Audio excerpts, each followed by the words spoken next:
The rift in relations between Canada and the United States is being further exposed at the World Economic Forum in Davos, Switzerland. One day after Prime Minister Mark Carney's impassioned speech, Donald Trump addressed the PM directly in his remarks today. Canada gets a lot of freebies from us, by the way. They should be grateful also, but they're not. I watched your Prime Minister yesterday. He wasn't so grateful. But they should be grateful to us. Canada lives because of the United States. Remember that, Mark, the next time you make your statements. For more now, I'm joined by former U.S. Ambassador to Canada during the Biden presidency, David L. Cohen. Hello, sir. Welcome to the program, and thank you so much. Well, Anthony, it's great to be on the air, and thank you for inviting me to join you. Well, we appreciate this. So let's get your reaction to President Trump's comments in the long speech this morning. But in that one aspect, he singled out Canada and specifically Mark Carney.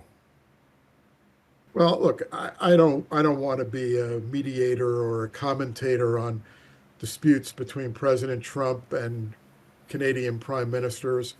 I will say that's not anything different from other things that we've heard from President Trump.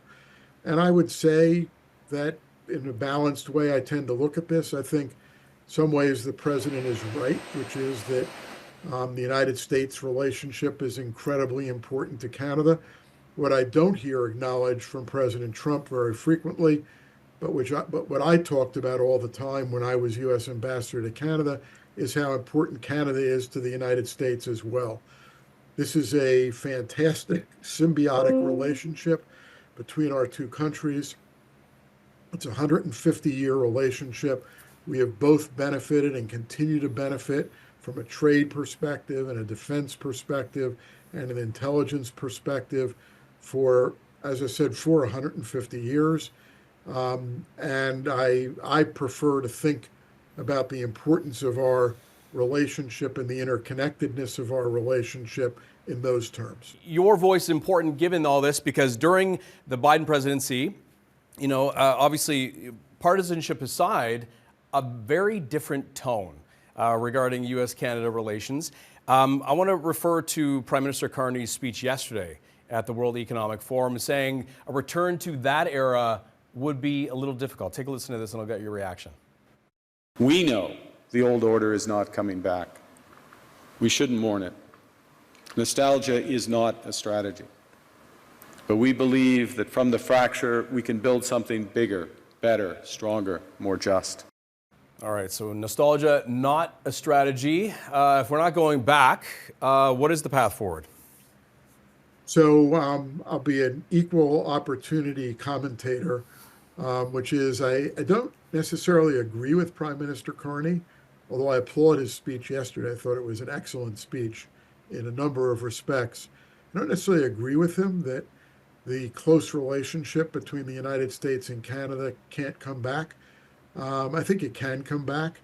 The history between our two countries has demonstrated that there have been plenty of moments where the times have been very tough, and we've come back from other conflicts between our two countries.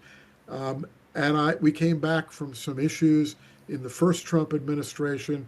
I do think we can still come back from the challenges and difficulties that have been put on the table now. What I thought was the elegance and the wisdom of Prime Minister Carney's speech is a clear recognition that there's just there's an excessive level of dependency between Canada and the United States. And over the long run, that level of dependency is not healthy for Canada. So you hear all these discussions and the threats of annexation Canada, taking over Venezuela, taking over even Cuba and everything else. And of course, we saw the social media post that President Trump put out indicating this, or at least his desire. And you wonder how real these threats are. And I'm wondering if you could, for people listening, what advice would you give them when they hear this and their anxiety and their fears, whether it's realistic or not? It's certainly changed the tone in this country and arguably in the United States as well. This is not a sentiment among Americans. I have not met a single person, a single business leader, a single politician in the United States who has this dismissive and and resentful attitude toward Canada. Our president does have this attitude, and he is the duly elected president. He is entitled to his opinion, but it is not an opinion that is shared by the vast majority of Americans, period. Stop, close point. That's number one. Number two, I think in terms of I think there's a difference between Canada and Venezuela. There's a difference between Canada and Greenland.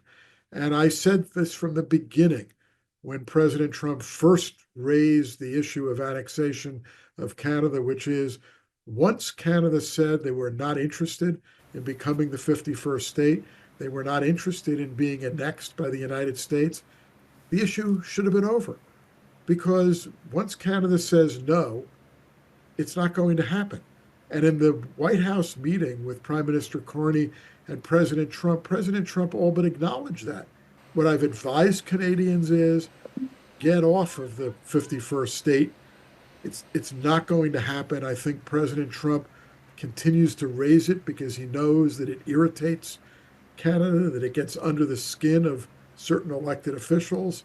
But this is something that Canada can let roll off its back, because if Canada is not interested in pursuing annexation, it's not going to happen. Unfortunately, we have to leave the conversation there, but we really appreciate your time and your insights, sir. Thank you so much. Again, thank you for having me on. That is David L. Cohen, former U.S. ambassador to Canada. Thank you again, sir.